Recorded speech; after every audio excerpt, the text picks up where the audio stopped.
Part of enforcing the bylaws during the current state of emergency is engaging and educating the public. Niagara Regional Police are involved in that. Joining us right now, Constable Phil Gavin from the Media Department. Welcome to the program, Phil. Hi, thank you. Phil, when you say engage and educate, why is that your focus?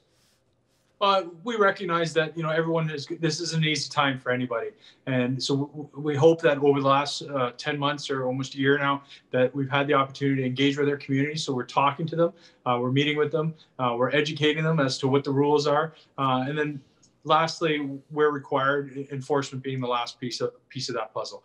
It's not something that we want to go to, but we're really going to be looking at taking enforcement on people who are overtly putting other people's in the community at danger. From what you've seen, from what your officers have seen, is compliance happening here in Niagara?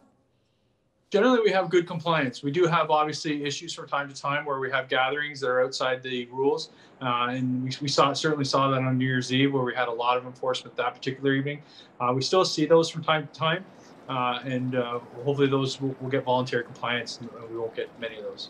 You mentioned the province. Some officials from the province were down in Niagara this past weekend, and they were visiting some of the bigger box stores, the essential services and those kinds of places.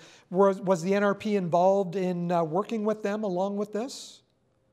I don't know that. I don't know if we were specifically with that element of the enforcement. I can tell you that we have had teams out working with local community partners and bylaw officers, assisting with enforcement, checking on people who are supposed to be in isolation, checking on some stores and a large gathering. So I don't know if we're specifically with that group, but I can tell you we have done enforcement on our own.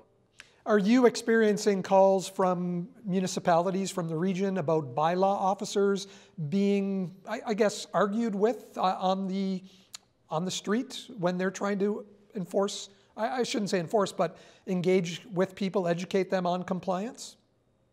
Well, I don't know if we've received specific calls for that. Unfortunately, at times, not everybody's happy with enforcement, whether that be a bylaw enforcement, whether that be a police officer. We unfortunately, enforcement is generally going to make most people happy. So sometimes it happens, people aren't happy.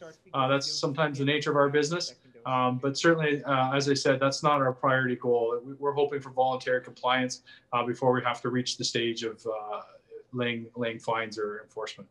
Is all of this taking a toll on your officers? I know we've heard that some officers have suffered from COVID, but beyond that, the fact that they have this new responsibility added to what their normal responsibilities would be.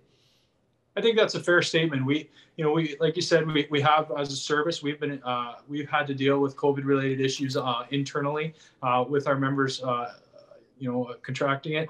But that also we have our personal protective equipment issues. So we're now attending calls with our PPE in place. But then we're also enforcement issues that we have to address with that.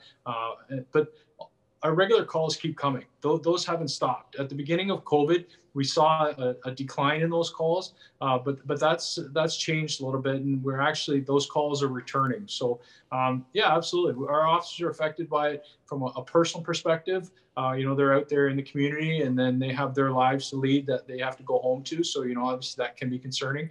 They have equipment issues now to deal with, but they also have the issues of COVID when it comes to potentially enforcement, plus all the regular calls we go to. So absolutely. Well, Phil, hang in there. All the best to you and your officers. Thanks for joining us today. Thanks for having me on. Take care.